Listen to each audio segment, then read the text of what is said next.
What's up, guys? Welcome to this brand new podcast, the Radiant Sports Podcast, with me, Sam. And on this podcast, we're going to be talking about all things sports, all the sports I love. We're going football, boxing, MMA, cricket, F1, and maybe more. Who knows where this will take us on this new exciting journey and this new podcast. And yeah, welcome to episode 1. Today, we're going to be talking about sports from the weekend, all the last week, some new news, some of the matches, some of the fights that take place, and yeah, let's get straight into it, shall we? I'm excited to have all my thoughts with you, share all my thoughts, have a bit of fun and laughter, and yeah, hope you enjoy, hope you come back again, but let's get straight into it.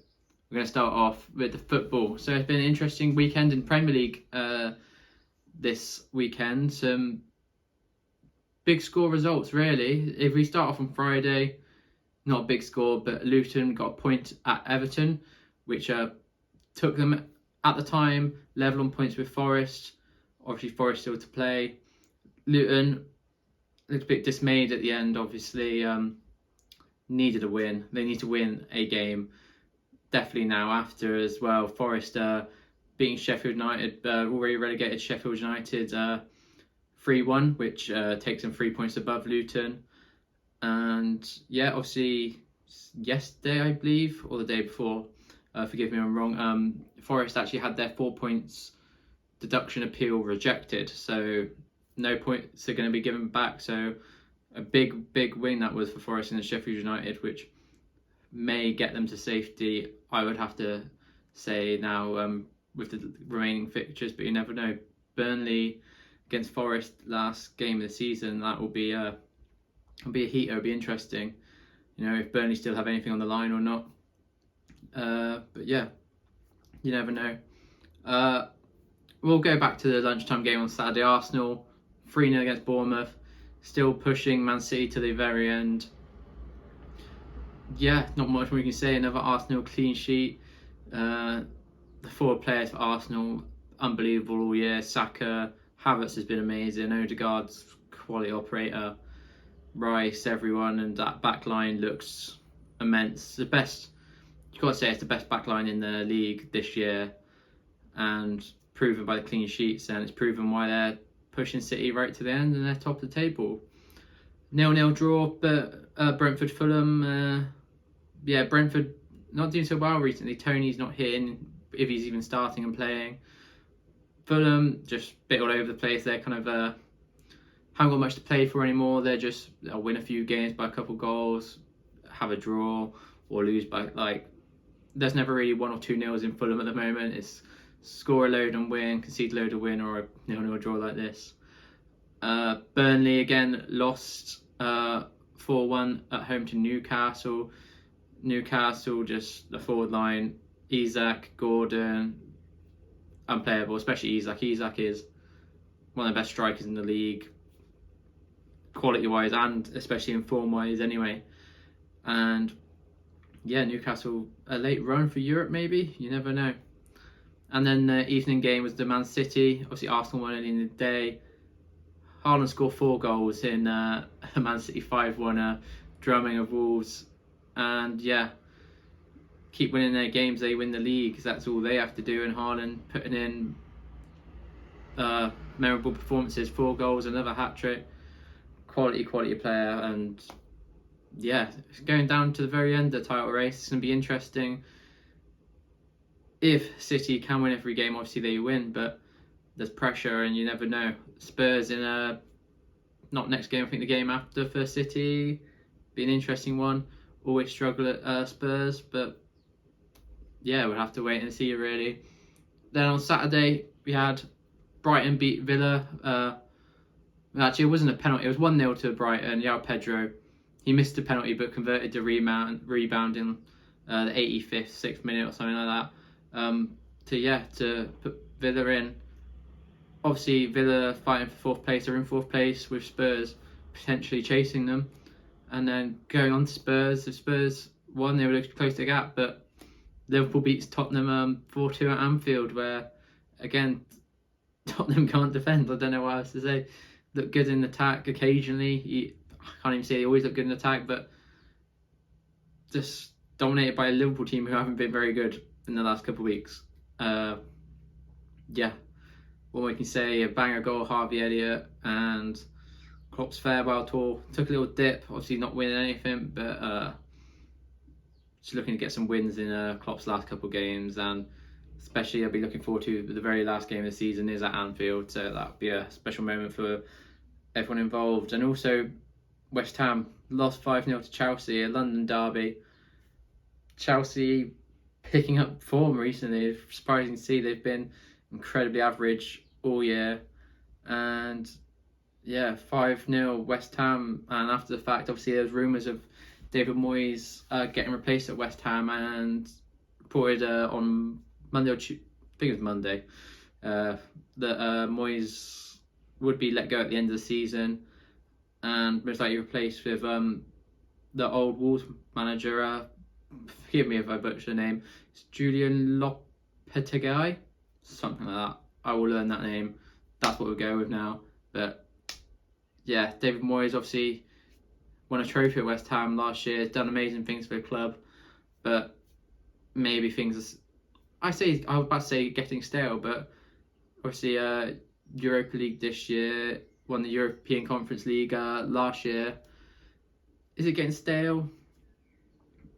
You'd argue not, but obviously not doing so well in the league, and I think ownership have kind of always been this way.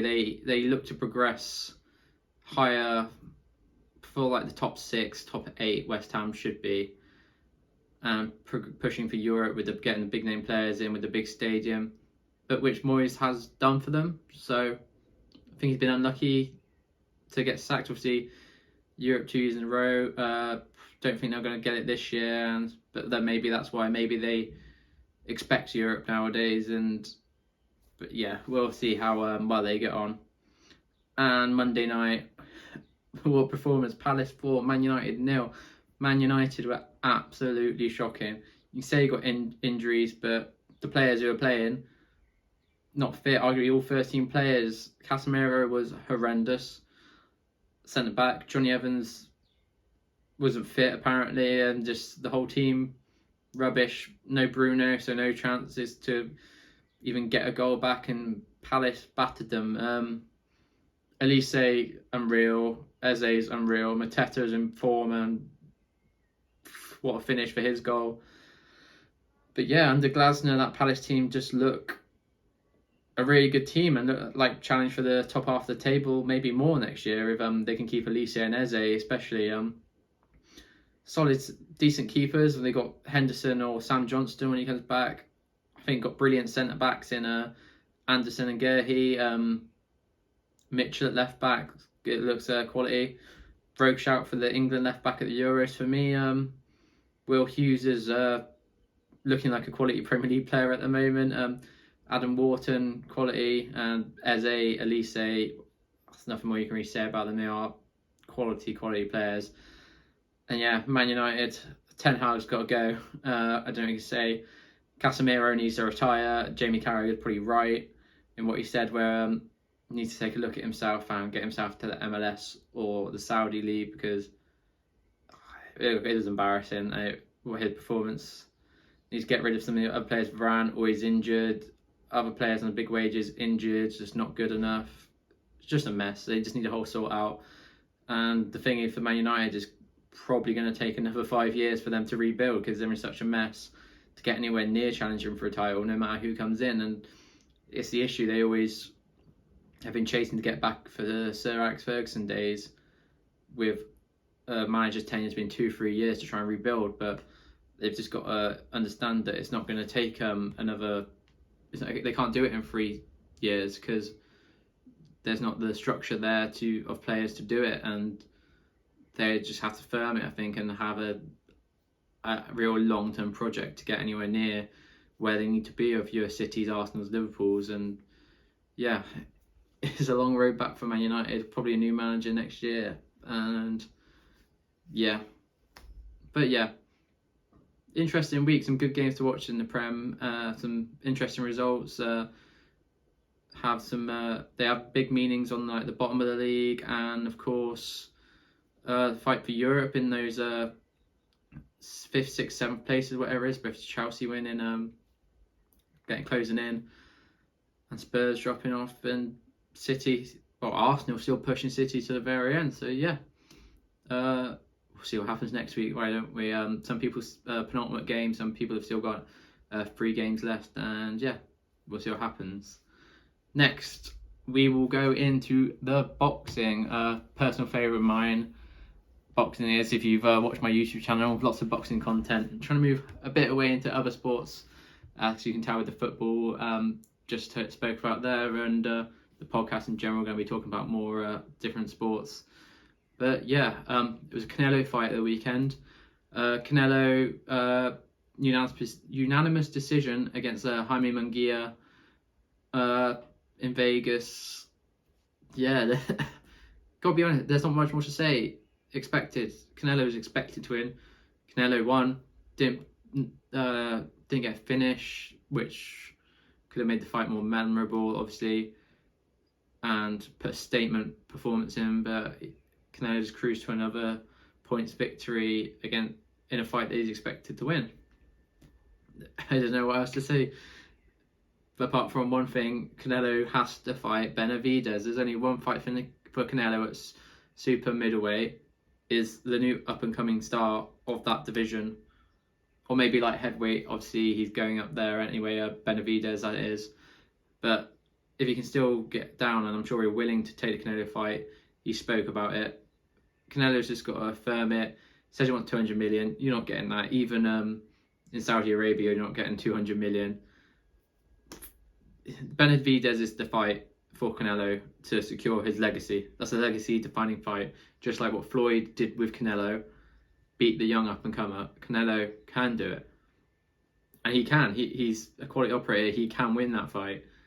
It's a close fight, 50-50, but he has all the tools to win, as proven throughout his illustrious career. And yeah, but anyway, not sure that is going to happen, and the way it's looking like it's going to happen is it is going to be Terence Crawford against Canelo, pound for pound #1 fight that is.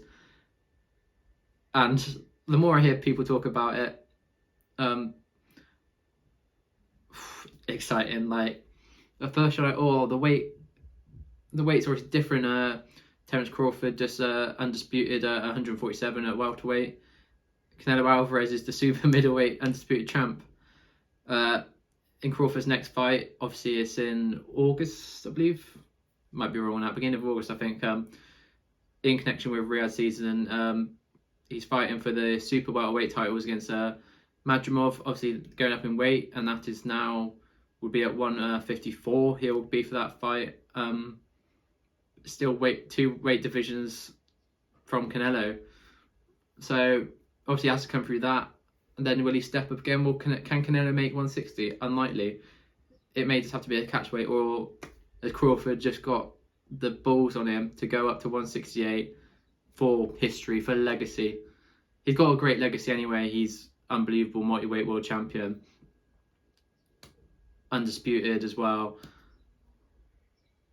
For him, that's chasing like greatness, like the best of all time. If that would be one of the best wins of all time if he could do that.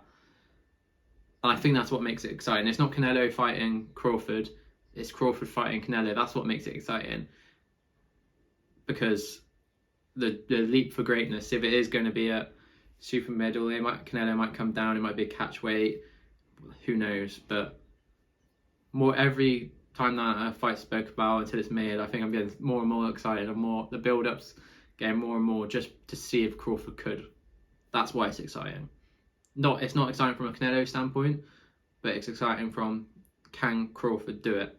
And I think that's the glimmer of hope that which makes that fight entertaining and will be enjoyable to watch. But yeah, not much else happened in boxing this weekend. Obviously, as you last week, unfortunately, the news that Bivol Beterbiev is cancelled on June the 1st. Beterbiev suffered a ruptured meniscus in his knee. He's going to take an operation, and unfortunately at his age how is he going to deal with that on the other side? Interesting to see. Bivol's been a fight been rescheduled on that card. The 5-5 will go ahead, but yeah, they're looking for maybe hit September, but I'm not sure about that with an injury like that. Yeah, unfortunate, because that fight is one of the best fights in boxing, would have been. Hopefully he can get it back on, and hopefully Beterviev's all right and comes back fully fit or fitter, knowing that man. But yeah, unfortunate news, but wish him well. Hope he gets better soon so we can see the best fight in boxing, Bivol Beterbiev, hopefully back on by the end of the year. And yeah, that's about it for the boxing. But keeping with fight sports, UFC 301 in Brazil was this weekend just gone, and Pantoja defeated Steve Erceg very tightly. Unanimous decision in the end, but it was 2 48-47s and 49-46, which may be a bit far apart for the performance Erceg put in, but Pantoja retains the flyweight title. And yeah, good performance by Steve Erceg in the end, coming in number 10, ranking in the flyweight division against the champion, because the champs beat pretty much everyone else who wasn't injured. But yeah, put a good performance in for himself. It's a close fight. Pantoja just showed his ground game quality really in the end. And yeah, where does that put them next, especially in the flyweight division? I believe for Manchester we're going to have Mo Mokiev, Brandon Royval, which will probably be a number 1 contenders match. Mo arguably deserved this fight in Brazil. Obviously ranked higher than Erceg, but gave it for Erceg probably due to the knockout finish he had in his last fight on the same card as Mo. I believe it was. But yeah, Mo Mokiev, Manchester, Royval, number 1 contender, should get the next go at the champ Pantoja. Obviously Royval's just come off the loss to Pantoja fairly recently, so it'll be interesting. But I got Mo to get through that fight, and saw Pantoja said looking for a rest back December, so gives plenty of time for Mo to recover off after the, I think it's July, Manchester is, and yeah, December Pantoja Mo Mokiev could be. But yeah, Erceg, for the performance he put in, it should go up in ranking still, and maybe we see him. You could co-main the Australia card, which is supposed to be Izzy Adesanya against Dricus du Plessis. Co-main it with Steve Erceg. I think he's from Perth. I think the card's in Perth. Kai Kara France. Do that in Australia. That would be a bout-in fight for 2 Australians. And yeah. But yeah, also co-main Jose Aldo comes back after 2 years, defeats an up-and-comer, now ranked number 8th in the bantamweight division. Doesn't chuck the gloves on the floor. Still going. Doesn't retire. He wants more. He looked unbelievable. Where do we go next? I'll tell you what. There's 2 fights. One that many people are saying is the Dominic Cruz fight, which potentially was put forward for this card, but Dominic Cruz couldn't get fit. But I'll tell you what, there's one other fight that I'd love to see. Triple C, Henry Cejudo against Jose Aldo at bantamweight. Banger. The fight sells. The press conferences would sell. And the fight would deliver. And yeah, be a banger fight there. And I don't mind either way, but either way, Aldo's back. Dom Cruz, Henry Cejudo, either one. Let's go, let's get it on. And yeah, there's a few other fights on the card. Anthony Smith, arguably higher ranked, but upset the up-and-comer Petrino from Brazil. And Michel Pereira, just get him a ranked opponent, get him on a main card, pay-per-view, top draw. The flips, the spinning, wheel kicks, everything else about him, quality. Get him on more shows, get him main event, some fight nights. His fighting style has the star power. You just need to get him at the right opponents at the right time and give him that push. And I think he could do some damage in that division. But yeah, not much else going from the UFC this week. On paper, it's not the most name value card, but I think it was a decent card in the end. And yeah, that's that. So we're finished with the fight sports now. Let's go on to some cricket. Obviously, just last week, I think it was Tuesday. If you didn't know, it's the T20 World Cup again is coming up in a month or two now in I think it's America and West Indies, and England released their T20 squad for the World Cup and the warm-up series against Pakistan, and I can go through it now. We've got Josh Buttler, Moeen Ali, Jofra Archer, Johnny Bairstow, Harry Brook, Sam Curran, Ben Duckett, Tom Hartley, Will Jacks, Chris Jordan, Liam Livingstone, Adil Rashid, Phil Salt, Reece Topley, and Mark Wood. Yeah, fairly decent squad. You can't argue with any of that. And one of the most exciting things is Jofra. Jofra is back in the provisional squad.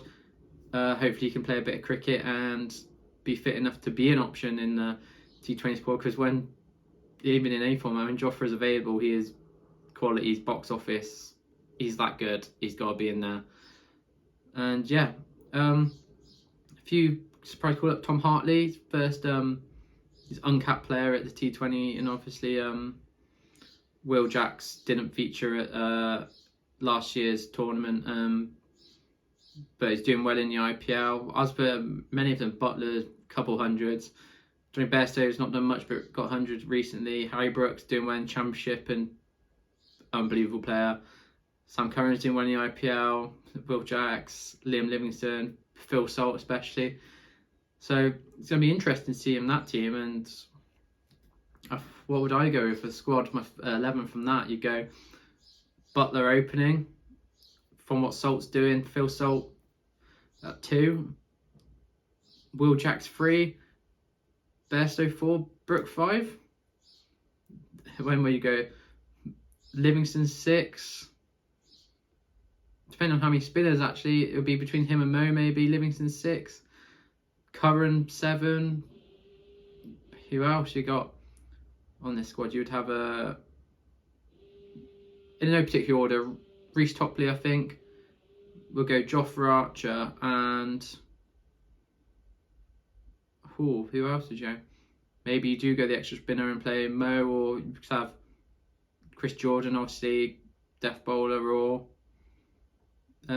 Mark Wood, some extra pace. But yeah, good squad.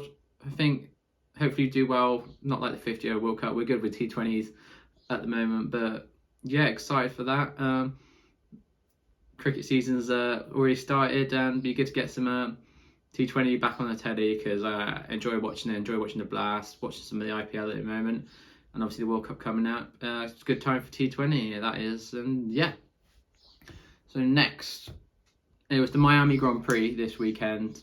I have to mention it, like my F1, but favourite drivers won. Lando has finally got his first win. Wow. Sadly, it was a bank holiday Sunday, so may have had a few too many drinks and fell asleep and didn't watch the race, but got up in the morning, watched the highlights, and yeah, so happy for Lando for his first win. What was it? It was off the top of my head, it's either 110th race, 150th race. Not too sure, but I'm sure you can go and double check that yourself. It's one of the two, not too sure. But yeah, finally got the first win. Obviously, got the Russian Grand Prix at Sochi, was it? Off his back after that the tyre mishap in the wets. Finally got a win, deserved. McLaren looking good. Piastri was on for potentially the win as well. Obviously, if he didn't have the or maybe not the win, but a podium at least. If he didn't have the front wing damage and drop down the order. But yeah, maybe the F1 season's getting exciting. Maybe McLaren's can beat the Red Bulls with everything that's happening at Red Bull as well. You never know. But yeah, so happy for Lando. Miami proved to be an interesting race this time around, which is good. And yeah, I think it's 2 weeks till Imola, or maybe a week and a half now when you watch this. Yeah, on the 19th is Imola, and yeah, looking forward to that. Looking forward to the sports over the next this weekend. We have some good Premier League games, some more League 1, League 2 playoffs, the Championship playoffs are starting, and I think there's going to be a video coming out on that this week, and some predictions and discussion of that. If you head over to the YouTube, or if you're already on the YouTube to watch that. Yeah, there's some boxing on. Lauren Price And Wales going for her first world title against McCaskill. I think there's a fight night. I'm not sure. I think it might be an Apex fight night. Not too sure if it's at the Apex or on the road in the UFC, but not the biggest names on it. And yeah, that's about it. So hope you enjoyed episode 1 of the Radiant Sports Podcast with me. Leave your comments down below, open to discussion. I'd love to talk to like-minded fans about the sports they love and enjoy. And yeah, that's been it. Hope to see you next time. I hope you're hearing it this next time if you're listening on audio platforms. And yeah, thank you very much, and I'll see you all next time. Peace.